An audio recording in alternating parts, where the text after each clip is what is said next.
Hi friends, welcome to the MVR passion YouTube channel. ఈరోజు చేస్తున్న video 31 video అండి. వీడియోలో మూర్తిమత మాపనాల గురించి తెలుసుకుందామండి. అయితే ఇక్కడ నుంచి గత టెట్ పేపర్ చూసుకుంటే 100% ప్రశ్నలు కూడా ఇక్కడ నుంచి వచ్చాయండి. అయితే ఈ ఏరియా చాలా చాలా ఇంపార్టెంట్. ఇంకా ఎవరైనా మన ఛానల్ సబ్స్క్రైబ్ చేసుకోవచ్చు, చేసుకోండి ఫ్రెండ్స్. అయితే మూర్తిమత మాపనాలు రెండు రకాలండి. ఒకటి అప్రక్షేప మాపనం, రెండు ప్రక్షేప మాపనం అండి. అప్రక్షేప మాపనంలో ఉద్దీపన చాలా స్పష్టంగా ఉంటుందండి. ప్రక్షేప మాపనంలో ఉద్దీపన అస్పష్టంగా ఉంటుంది. గుర్తుపెట్టుకోండి, ఆ ఉంటే స్పష్టంగా గుర్తుపెట్టుకోండి. ఇక్కడ ప్రక్షేపంలో ఆలేదు కాబట్టి అస్పష్టాన్ని గుర్తుపెట్టుకోండి. అలాగే అప్రక్షేప మాపనంలో మరలా రెండు విధాలుగా వర్గీకరించవచ్చు: వ్యక్తిగత, విషయనిష్ట అని. వ్యక్తిగత రాబోతుకి వ్యక్తి చరిత్ర అధ్యయనం, పరిపృచ్ఛ, ప్రశ్నావళి, స్వీయ చరిత్ర అండి. పరిపృచ్ఛ అంటే ఇంటర్వ్యూ అండి. అలాగే ఇక్కడ విషయనిష్టలో రాబోతుకి నిర్ధార మాపనలో శోధనా సూచికలు, మూర్తిమత శోధికలు, సన్నివేశ పరీక్షలు, పరిశీలన పద్ధతి, సంఘటన రచనా పద్ధతి, జీవిత చరిత్రలు, సాంఘికమిత అండి.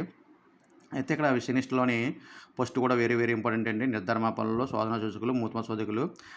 అయితే నిర్ధారమాపనలు అంటే అండి రేటింగ్ స్కేల్స్ అండి. ఇవి ఇతరులు మనల్ని నిర్ధారిస్తారన్నమాట, మనలో లక్షణాంశం ఉందా లేదనేది.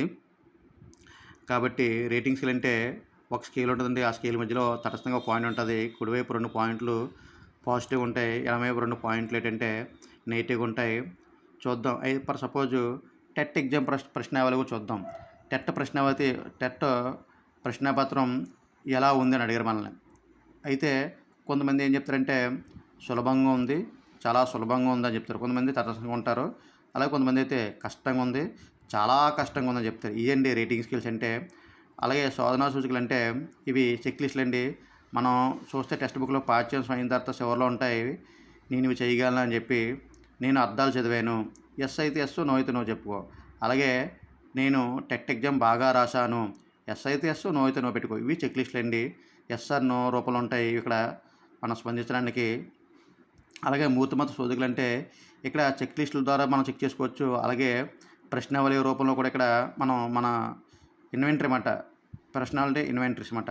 ఇక్కడ చెక్ లిస్ట్ రూపంలో చెక్ చేసుకోవచ్చు. అలాగే ప్రశ్నల ద్వారా కూడా ఈ మూర్తిమత శోధికల్లో లక్షణాంశాన్ని తెలుసుకోవచ్చు.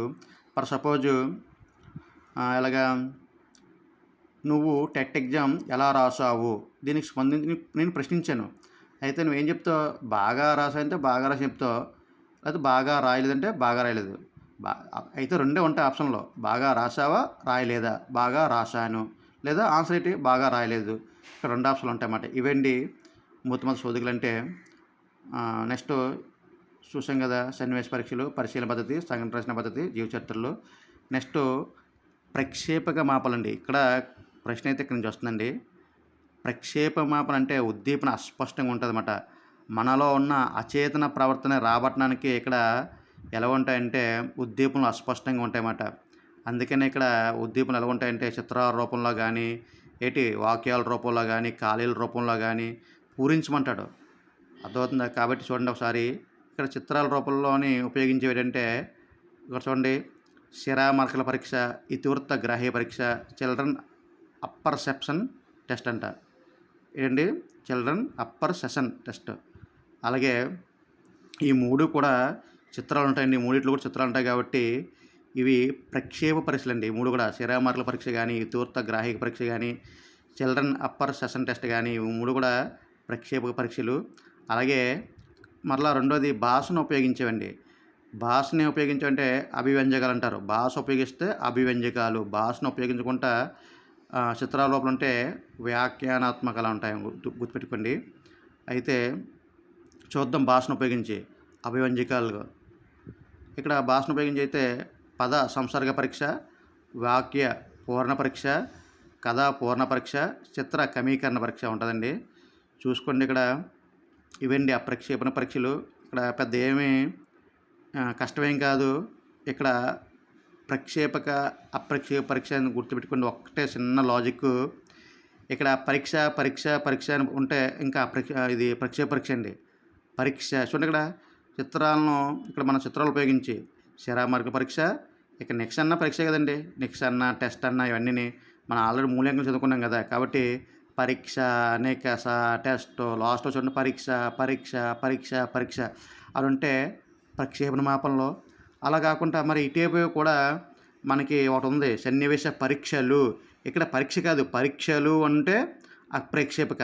అలా కాకుండా పరీక్ష అని ఉందంటే ఇంకా ప్రక్షేప మాపనం గుర్తుపెట్టుకోండి. చాలా సులభం. ఇక్కడ ప్రశ్నాపత్రంలో అడుగుతున్నాడు ఏది ప్రక్షేపమాపనం, ఏది అప్రక్షేపమాపనం అని చెప్పి. కాబట్టి ఒక టెస్ట్ ఇస్తున్నాడు, కింద వాళ్ళలో ప్రక్షేపమాపనం కానిది ఏంటి, అలాగే క్రింద వాళ్ళలో అప్రక్షేపమాపనం కానిది అని అడుగుతున్నాడు. కాబట్టి మనం ఈజీగా గుర్తుపెట్టుకోవచ్చు. గుర్తుపెట్టుకొని మరలా చెప్తున్నాను, పరీక్ష, టెస్టు, నికష, పరీక్ష అని ఉందంటే అవి ప్రక్షేపణే. మీకు ఏదైనా డౌట్ ఉండి ఒకవేళ మీకు కన్ఫ్యూజన్ ఉంటే ఇక్కడ చూడ సన్నివేశ పరీక్షలు అని ఉంది, ఇక్కడ పరీక్షలు వచ్చింది ప్లూరల్ ఉంటే మాత్రం అప్రక్షేపం మాట. గుర్తుపెట్టుకోండి, ఇది ఒక్కటే. దీంతో మీరు ఇక్కడి నుంచి అయితే బిట్ అయితే పోదని అనుకుంటున్నాను. Thank you friends.